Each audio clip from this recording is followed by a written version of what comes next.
Good morning. Here I am showing up for the visibility challenge for belief coding. I did a money making challenge last month, and that blew me away. Like the synchronicities I was seeing, really made me believe in magic. Now, if that sounds a bit woo woo, that's fine, but that's what I'm all about. I absolutely love it. And your inner world shapes your outer world, and the universe is always speaking to us. You just have to have that eyes to see. So basically, I just want to come on and talk a little bit about belief coding, how I come to find it, and what I'd like to do going forward. So in the past, I've been a child like many others, especially losing parents and going through a care system. I'd experienced quite a lot of traumatic events. So getting to a certain age, and I think it was just after I'd had my daughter, I started looking for things to help me. So this started off with Reiki, which I've always loved, and it brought me a lot of peace, but I found it would always only last for a short time, and I'd always return back to the baseline of anxiety, and not feeling good enough, and having these like really negative thoughts about myself, and never having any confidence. So then I started therapy. I started having talking therapy, and then I went and tried EMDR, which EMDR is for people with trauma, is very, very helpful, and it really does get to the core of the trauma. But for me, my nervous system and subconscious was just, it went into fear, and I ran away from it. It was just too much. And then I found belief coding, and belief coding is very gentle. What it tends to do is create a lot of safety in the body, especially for someone that's experienced a lot of trauma, and your subconscious is working so hard to protect you, that you're not able to let your walls down, and you really have these high protective mechanisms. I found that belief coding just creates that safety of repetition, creating them neural pathways so that it becomes safe, because you're repeating the same process over and over, that your subconscious begins to understand what you're trying to achieve, and that you're not in any danger. This is safe. So this has allowed me also, I think in the past with the traumas I've experienced, I've felt really disempowered. So I've always felt like I couldn't trust people, and it really helped me to begin to trust myself and empower myself in my own healing journey with facilitations, and reaching out when I felt it was right to have a session, and then integrating those stages. If I process something big, giving myself the time to work through that, and until I was ready for the next stage. So the shifts and changes I've seen within our community and what it can do is just absolutely phenomenal. Like it's life-changing stuff, and it doesn't just work with trauma, it works with goals. If you want to reach a goal, you can figure out from your beliefs what's stopping you from reaching that goal. Also, we work with pain in the body, so your subconscious will create pain sometimes to protect you from doing a certain activity, or just to protect you in general. So it's fascinating. So as I was saying, it's allowed me in sessions to go back and work with my inner child, and my inner child, as I've explained, wanted to paint. So I've enjoyed exploring that side of me.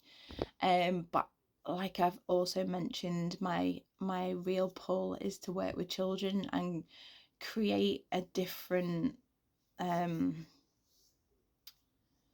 create an understanding for them, to know that their life isn't dictated by their circumstances.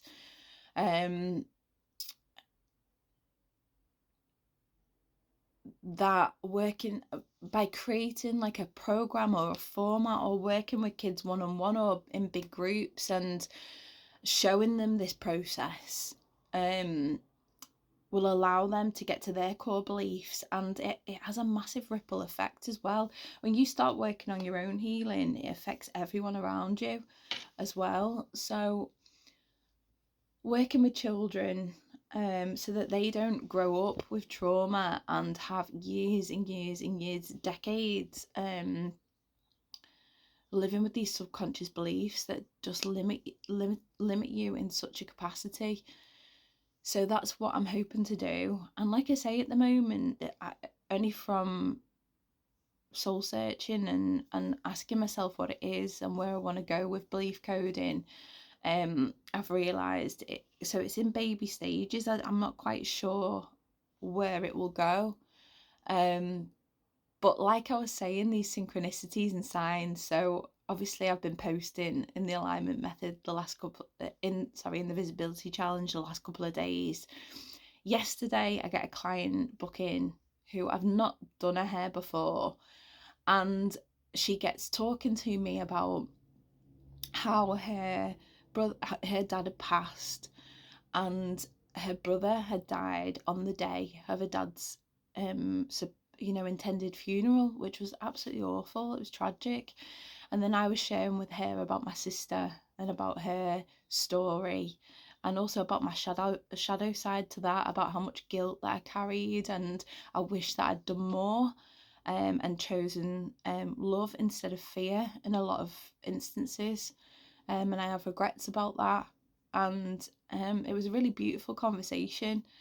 And then as she was she then began to tell me about a guy called Lem Sissy, and apparently he had been through the care system. I could have pronounced his name wrong there.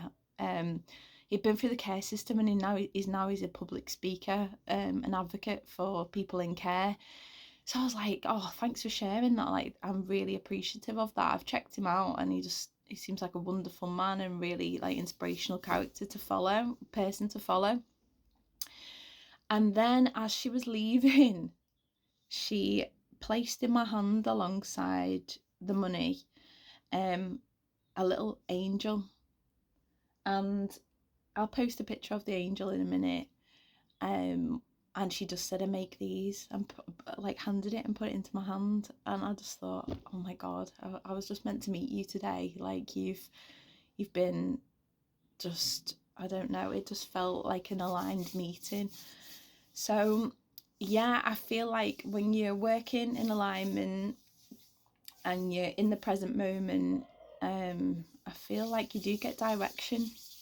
And when I've been on a course with Alan Doherty, he always said, action breeds clarity. So when you start taking aligned action, the right people, the right circumstances will appear for your next step.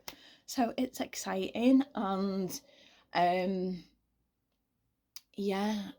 looking forward to seeing where this visibility challenge, the shifts it makes throughout this month, because it's definitely felt a little bit harder than the last challenge, but that is a really good thing, because I know there's resistance there, because there's beliefs that are blocking me.